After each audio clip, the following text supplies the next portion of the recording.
Welcome to the All Financial Hour podcast with Steve All.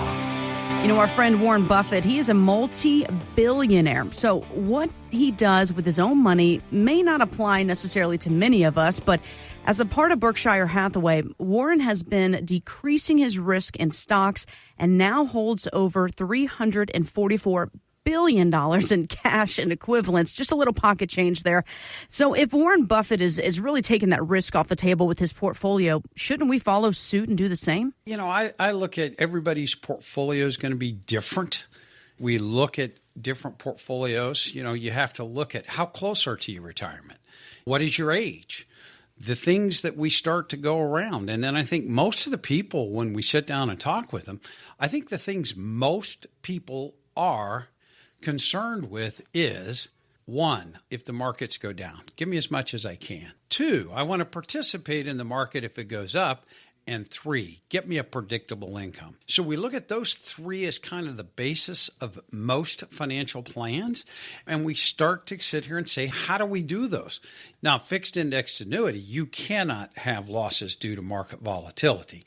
So that's a tool that a lot of people enjoy, but not everybody does. So then we look at actually on the risk or the market side of it.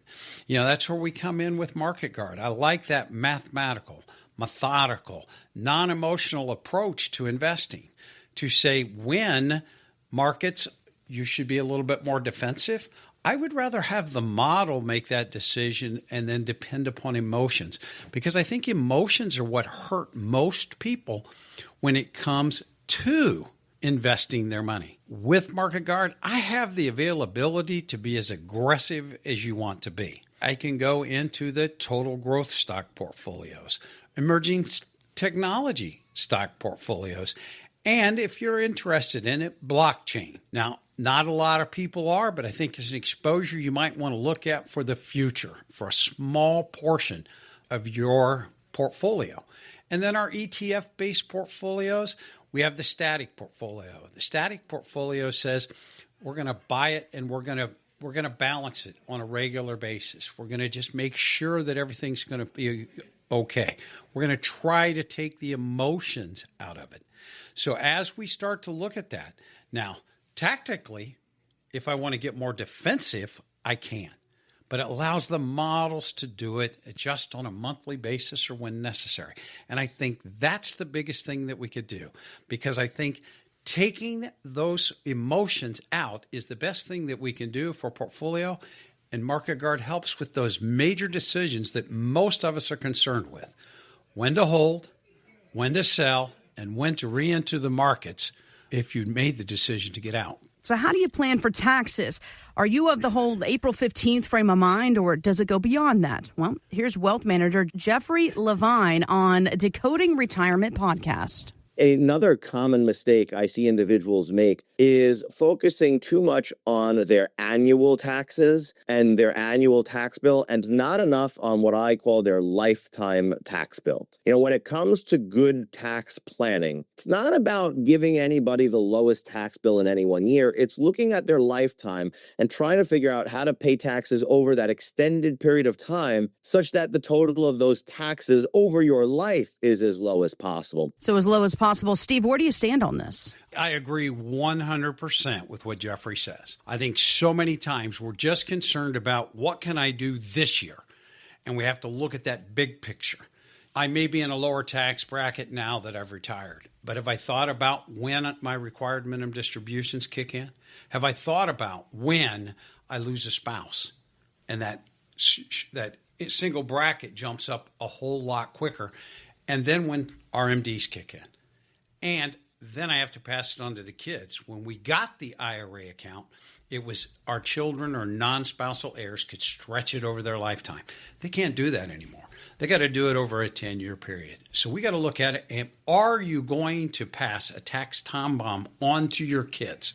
Having too much money in your IRAs and 401ks is going to subject you to tax rate risk in the future. So let's look at those ideas and how much are we talking about? I look at it to point if you got $500,000 or more in your IRAs and 401ks, you have an extra large or bigger 401k. The average is only 192,000. So you might spend those down to figure out, are you going to pass on a tax time bomb? Will it be a part of your legacy to your children? I don't know. Let us do a tax analysis and find out. But I believe that reducing or eliminating taxes in retirement is the best thing that you can possibly do for yourself and your heirs. You know, the Fed meets in less than 2 weeks to decide whether it's time to finally cut interest rates. And there are high expectations of maybe a 1/4 point reduction.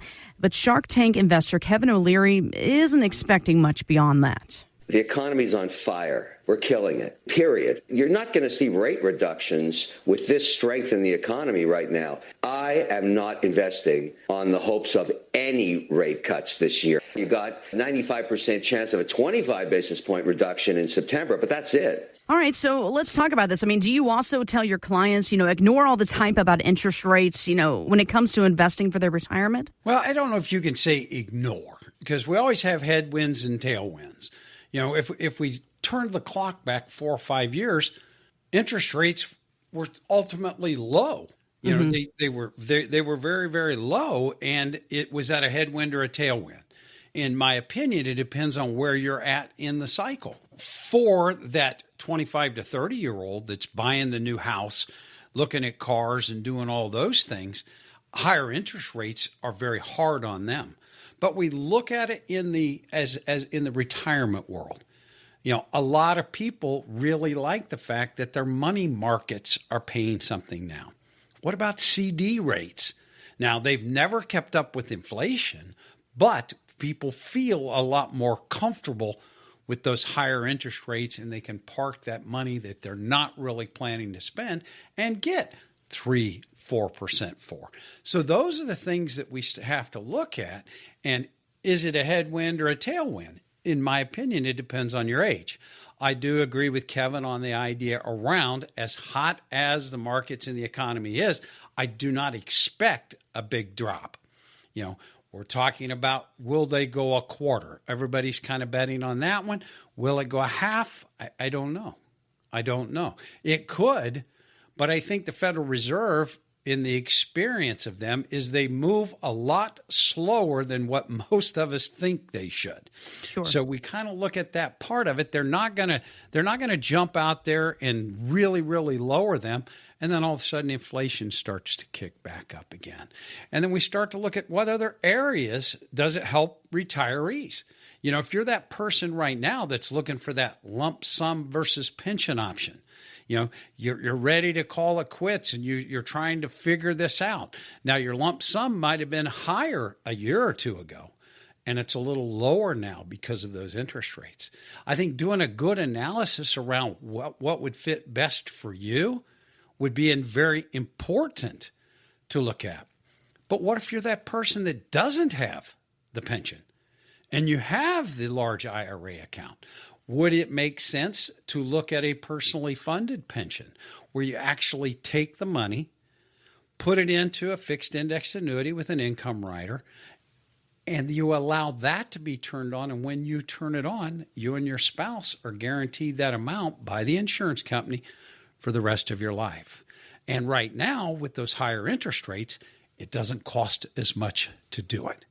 So if you're that person that has the lump sum option, call, ask. If you'd like more information about the personally funded pension, give us a call, sit down. Let's look at your income planning, because one of the biggest questions people have is, how am I going to replace my paycheck in retirement? So ask yourself this: how much would it really take for you to live comfortably? Well, when Schwab asked about 2,000 people that question, the answer was a net worth of about $840,000. They also found this: 8 in 10 Americans, they feel wealthy when it comes to the quality of their relationships, their happiness, and their free time. So when you talk to your clients about retirement, is it more about making sure the money's going to be there or making memories? Well, I think it's a combination of both. I think a lot of times you need the money to make the memories. But most people that come in still have that question. Steve, when can I retire? Will I run out of money? I do not want to be a burden to my children or anybody else. Where am I at in this process? Because most people have never really ran the numbers to figure out where they're at. So I think that is the most important thing. And then when we start to look at how much money you need, I look at it more to the idea of what's your lifestyle. If your lifestyle's all the way up here and your income's here, we got to figure out how we're going to fill that gap. But a lot of people that I get to see, their incomes are up here and their lifestyle's here. They're not actually spending all of their income if they have the pensions, the Social Security, or annuity that's already turned on. Their lifestyle is already being met. So I think that is the most important thing to look at. And then once we get to that point, what are you doing to enjoy your retirement?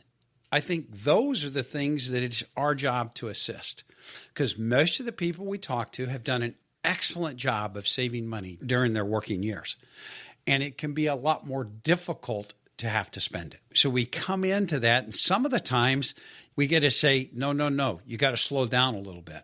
But most of the time, it's more, what are you going to do with the dollars that you saved your entire life building? With clients that have a problem in that area, what I don't want to hear is when your kids come in and they said, I can't believe mom and dad had this much money. Why didn't they do more? You know, and if that's where we're at and we've done the traveling and the things that we want to do, how could we start to pass on those assets to our children?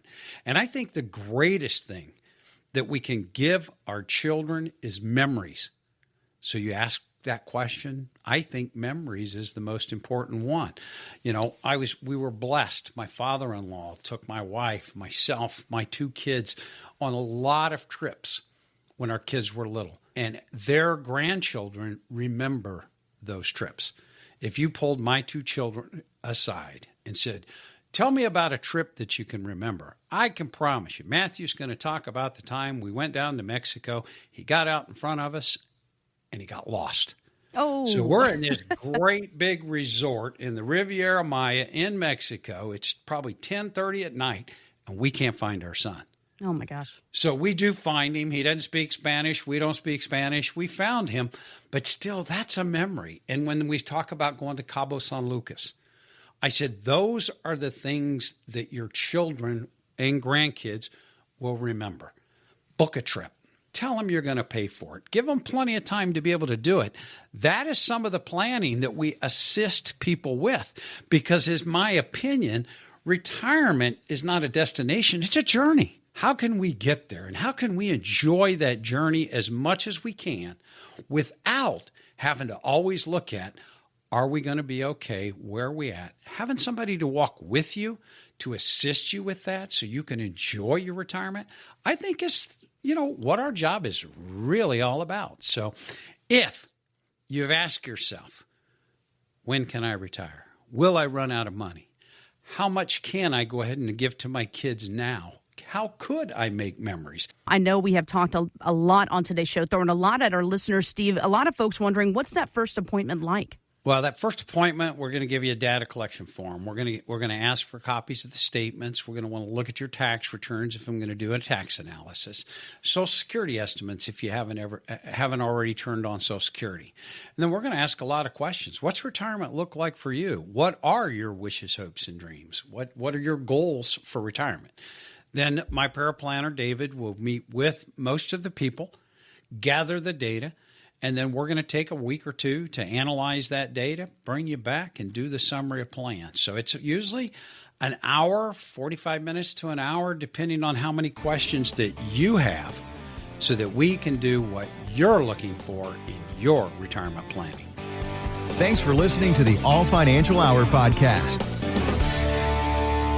Insurance products are offered through the insurance business All Insurance Group, LLC, AIG. All Financial Group, LLC is an investment advisory practice that offers products and services through Impact Partnership Wealth, LLC, IPW, a registered investment advisor. IPW does not offer insurance products. The insurance products offered by All Insurance Group, LLC, AIG are not subject to investment advisor requirements. IPW and All Insurance Group, LLC, AIG are not affiliated companies. Investing involves risk, including the potential loss of principal. Any references to protection, safety, or lifetime lifetime income generally refer to fixed insurance products, never securities or investments. Insurance guarantees are backed by the financial strength and claims-paying abilities of the issuing carrier. This radio show is intended for informational purposes only. It is not intended to be used as the sole basis for financial decisions, nor should it be construed as advice designed to meet the particular needs of an individual's situation. All Financial Group LLC is not permitted to offer, and no statement made during this show shall constitute tax or legal advice. Our firm is not affiliated with or endorsed by the U.S. government or any governmental agency. The information and opinions contained herein provided by third parties have been obtained from sources believed to be reliable, but accuracy and completeness cannot be guaranteed by All Financial Group LLC. This radio show is intended for information purposes only.